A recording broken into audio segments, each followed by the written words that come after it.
जंगल में भंडारा। जंगल के बीचों बीच चंपापुर नामक गांव में शेर दादा ने सभी जंगल के वासियों को भंडारा देने की सोची। नवरात्रि का पावन पर्व चल रहा था, इसलिए शेर दादा ने सोचा कि कुछ पुण्य का काम कर लिया जाए।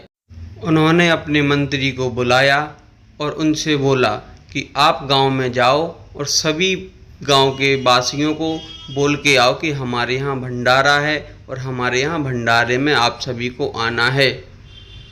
तभी जेब्रा चाचू गांव में पहुँचे, जो कि शेर दादा के मंत्री जी थे।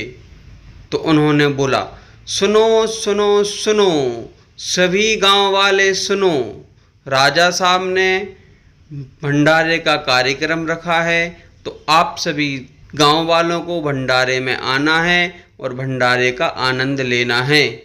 और हाँ, एक विशेष सूचना, आज किसी के घर पर चूल्हा नहीं जलेगा। यदि किसी के घर पर चूल्हा जलता है तो राजा साहब उसे कड़ई दंड देंगे। इसीलिए आप सभी को आज भंडारे में आमंत्रित होना है। यह ऐलान खरगोश भैया बैठे बैठे सुन रहे थे और वो एकाएक से बोल पड़े, अरे वाह भंडारा, फिर तो मज़ा आ जाएगा, हम सब मिलके भंडारा खाएंगे।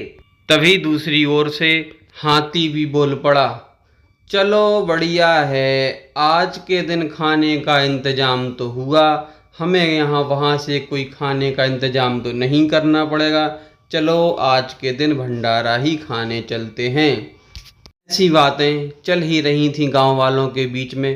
तभी घोड़ा बोल पड़ा, अरे भैया, बातें ही करते रहोगे कि भंडारे में भी चलोगे? चलो चलो भंडारे में चलो, नहीं तो भंडारा खत्म हो जाएगा। सभी लोगों ने हाँ में सर हिलाया और बोला, चलो चलो चलो भंडारे, चलो चलो भंडारे में चलो, चलते हैं, वहीं बात करेंगे, वहीं भंडारा खाएंगे। और सभी लोग भंडारा खाने के लिए शेर दादा के घर की ओर निकल पड़े। यहाँ पर शेर दादा ने सारी तैयारियां करके रख ली हैं, क्योंकि उनको पता है कि गांव वाले आएंगे तो इंतज़ार नहीं करेंगे, उनको भंडारा तुरंत ही देना पड़ेगा। तो आज शेर दादा ने भंडारे में खीर, पूड़ी और आलू की सब्जी का इंतज़ाम किया है।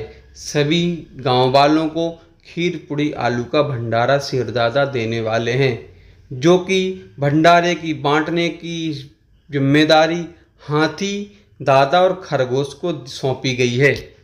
और शेर राजा ने अपने लिए एक काम खुद के लिए सौंपा है कि जो भी भंडारे में खाने के लिए आएंगे उनके ऊपर नज़र रखेंगे, उनकी देखरेख करेंगे, उनको सुविधा में कोई समस्या नहीं आनी चाहिए। और हाँ, शेर राजा जी ने खरगोश को भी आगे खड़ा करके रखा है कि यदि कोई लाइन तोड़े, लाइन में नहीं आए, तो उसकी जिम्मेदारी खरगोश तुम्हारी है, तुम्हें ये सब देखना है। तो खरगोश शेर राजा से बोला, जी राजा साहब, हम देखेंगे, हम किसी को भी लाइन तोड़ने नहीं देंगे। तो ये सब भंडारे का इंतजाम शेर दादा ने किया है। भंडारे का कार्यक्रम आगे बढ़ा और सभी गांव वाले भंडारे में आए। तभी गांव वालों के बीच में खुसर फुसर चालू हो गई।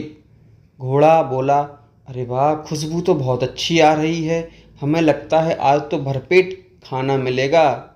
जेब्रा बोला, हाँ, मज़ा आ रहा है, बहुत अच्छी खुशबू आ रही है, हमें लगता है खाना बहुत स्वादिष्ट बनाया हुआ है राजा साहब ने। हाथी बोला, अरे इतनी अच्छी खुशबू तो हमें पहली बार सूंघने को मिल रही है, हमें लग रहा है खाने का बहुत टेस्ट होगा। घोड़ा दादा बोले, अरे रुको, पहले हम जाते हैं घर भंडारे में, पहले हम लेके खाएंगे खाना। लेकिन तभी वहाँ से जेब्रा की आवाज़ आई, सुनो, पहले कोई नहीं जाएगा, पहले हम जाएंगे भंडारा लेने के लिए, पहले हम खाएंगे भंडारा। हाथी बोला, नहीं, पहले हम जाएंगे भंडारा लेने के लिए, हम खाएंगे पहले भंडारा। इस तरीके की गांव वालों में खुसर फुसर चल रही थी, बातें चल रही थी। ये सब शेर राजा जी देख रहे थे। शेर राजा जी बड़े चिंतित हो रहे थे कि गांव वाले इतनी भगदड़ क्यों मचा रहे हैं, इतने व्याकुल क्यों हो रहे हैं, एक एक करके आएं और भंडारा का आनंद लें। खरगोश भी यह चीज़ देख रहा था कि गांव वाले बहुत उत्सुक हो रहे हैं खाने के लिए। तो खरगोश बोला, अरे भैया, अरे भाई लोग, आराम आराम से सबको भंडारा मिलेगा। बहुत खाना है राजा साहब के पास, सबको भंडारा मिलेगा। आराम आराम से आओ और भंडारा खाओ और अपने अपने घर चले जाओ। आप लोग परेशान मत होइए, बहुत खाना है, बहुत सबको मिल जाएगा, भंडारा पर्याप्त है सबके लिए। ये सब बातें सुनकर शेर राजा बड़े चिंतित थे, कहीं ऐसा ना हो कि भंडारे में भगदड़ मच जाए।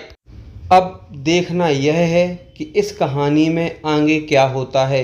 क्या सच में भंडारे में भगदड़ मचेगी कि सभी लोग उथल पुथल होके, व्याकुल होके भंडारे में भगदड़ मचा देंगे, या सब लोग शांति से आराम से भंडारा खा के, एक एक करके खा के अपने अपने घर जाएंगे। आगे की कहानी देखने के लिए हमें कहानी का भाग 2 देखना पड़ेगा।